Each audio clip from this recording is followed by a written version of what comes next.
Magandang umaga, Ginang Duayan. Ngayong araw, aming tatalakayin ang tungkol sa malawakang impluensya ng globalisasyon sa kulturang popular. Unang-una na doon, ano nga ba ang globalisasyon? Ang globalisasyon ay isang malawak na proseso ng pagkakaugnay-ugnay ng mga bansa at tao sa iba't ibang panig ng mundo. Ito ay kinasasangkutan ng pagdami ng interaksyon at integrasyon sa mga aspetong panlipunan gaya na lamang ng ekonomiya, kultura, politika at teknolohiya. Ibig sabihin lamang ang pag-usbong ng globalisasyon ang siyang naging tulay sa pag-unlad ng aspetong panlipunan, kasama na doon ang paglawak ng koneksyon, kalakalan, interaksyon at pagkalusaw ng hangganan o boundary sa iba't ibang panig ng bansa.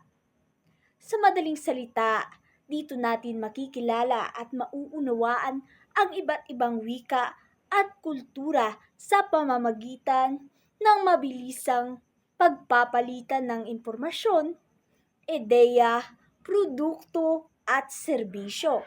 Ngayon narito pa ang ilan sa mga katuturan ng globalisasyon.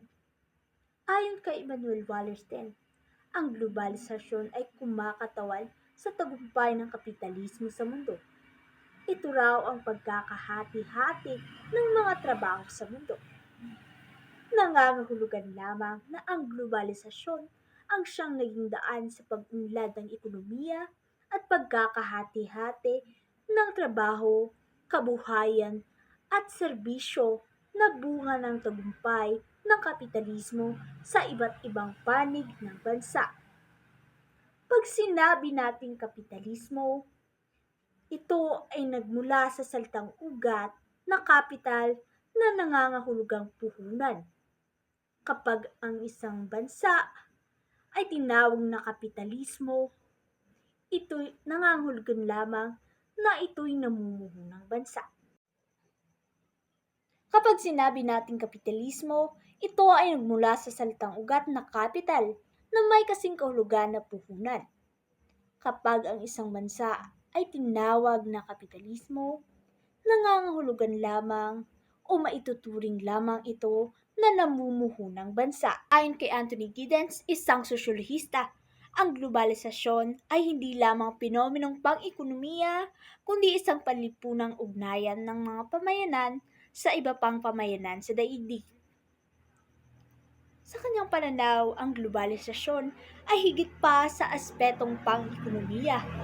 Tinutukoy niya ang ideya na ito na nakaugat sa isang mas malalim na panlipunang ugnayan o social relationship kung tawagin, kung saan ang mga komunidad sa iba't ibang panig ng bansa ay mas nagiging konektado sa isa't isa. Hindi lamang ito tungkol sa daloy ng pera o produkto, kundi pati na rin sa pagpapalitan ng ideya, kultura, at malawakang network na nakakaapekto sa pang-araw-araw na buhay ng tao. Sa kanyang pananaw, ang globalisasyon ay higit pa sa aspetong pang-ekonomiya. Tinutukoy niya dito na ang ideya na ito ay nakaugat sa isang mas malalim na panlipunang ugnayan o social relationship kung saan ang mga komunidad sa iba't ibang panig ng bansa ay nagiging mas konektado sa isa't isa. Hindi lamang ito tungkol sa daloy ng pera o produkto, kundi pati na rin sa pagpapalitan ng ideya, kultura, at pagbuo ng malawakang network na nakakaapekto sa pang-araw-araw na buhay ng mga tao. Sunod na aking tatalakayin ay ang positibong impluwensya ng globalisasyon. Una, mas mabilis na pagkalat ng trends dahil sa internet, mass media at iba't ibang social platforms. Mabilis na kumakalat ang mga trends ng musika, fashion at iba pang anyo ng entertainment sa iba't ibang bansa. Dahil ang globalisasyon ay nagdudulot ng mas mabilis na pagkalat ng mga uso o trends sa buong mundo dahil sa internet at social media. Ang mga bagong estilo ng musika, pananamit at libangan mula sa iba't ibang bansa ay madaling mararating at tinatangkilik ng mga tao sa iba't ibang panig ng mundo. Nagbubunga ito ng mas malawak na kaalaman, koneksyon sa kultura ng iba. Sunod ay ang paghalo-halo ng lokal at banyagang elemento. Hindi lamang basta kinokopya ang banyagang kultura, madalas ang mga lokal na artist o manlika ay isinasama ang mga dayuhang impluwensya sa kanilang sariling gawa na lumilika ng kakaiba, unique at bagong anyo ng sining. Dahil ang globalisasyon ay nagkakaroon ng paghalo-halo ng lokal at banyagang kultura. Hindi lang basta ginagaya ang dayuhang impluwensya, kundi pinagsama-sama ito sa sariling tradisyon at sining ng mga lokal na artist. Dahil dito, lumilika sila ng mga makabagong obra na may halong sariling pagkakakilanlan at pandaigdigang estilo. Sunod ay ang pagtataguyod ng multiculturalismo. Dahil sa pagkalat ng iba't ibang kultura, mas nagiging bukas ang isip ng mga tao sa pagkakaiba-iba, nagkakaroon ng mas malalim na pag-unawa at pagpapahalaga sa mga kultura ng ibang bansa na nagtataguyod ng multiculturalismo at pagtanggap sa iba't ibang pananaw.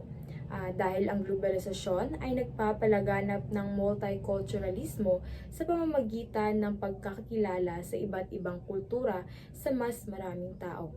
Dahil dito, mas nagiging bukas ang isipan ng mga tao sa pagkakaiba-iba at natututo silang tanggapin at pahalagahan ang iba't ibang tradisyon, pananaw at kaugalian mula sa ibang bansa. Pang-apat ay ang pag-unlad ng komersyo. So, sa pamamagitan ng globalisasyon, ang mga lokal na produkto at serbisyo ay nagkakaroon ng pagkakataong magkilala sa pandaigdigang merkado. Ang mga lokal na manggagawa, pamilihan at mga brand ay magkakaroon ng mas malawak na audience na maging sanhi ng patas na kita at pag-unlad ng industriya ng kultura. Dahil sa globalisasyon, nabibigyan ng pagkakataon ng mga lokal na produkto at serbisyo na maipakilala sa buong mundo.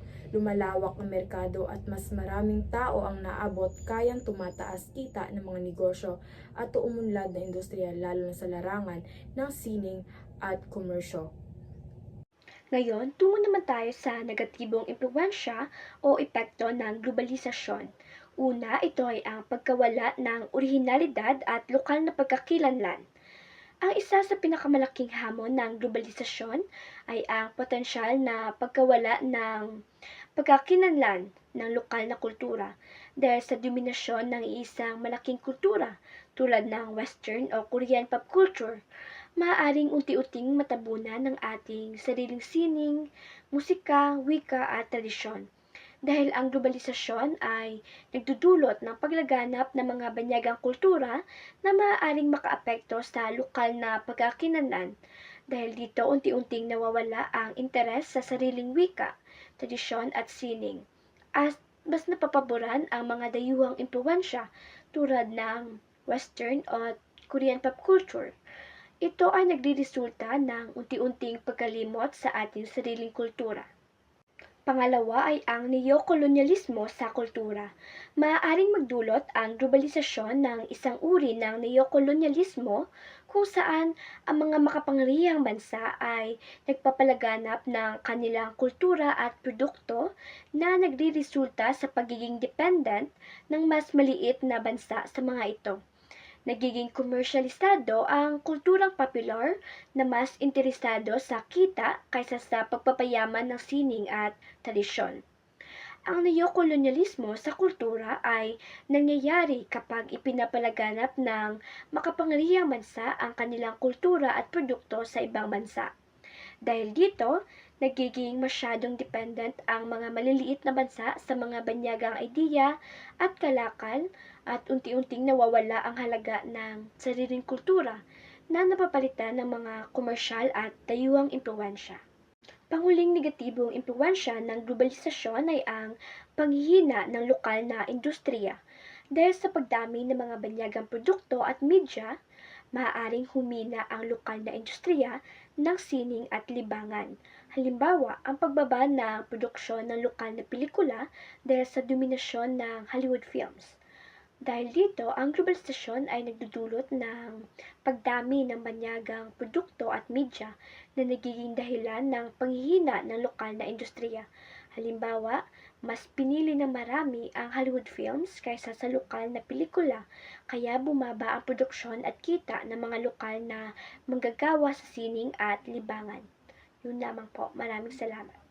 Sa pangkalahatan, ang impluensya ng globalisasyon sa kulturang popular ay isang dinamikong proseso, habang nagbibigay ito ng oportunidad sa pagpapayaman at pagkakakonektado, naglalatag din ito ng hamon sa pagpapanatili ng natatanging kultural na pagkakakilanlan ng bawat bansa. Ang susi dito ay ang balanse sa pagtanggap ng bago at pagpapahalaga sa sariling atin. Dito lamang po nagtatapos ang aming talakayan. Maraming salamat.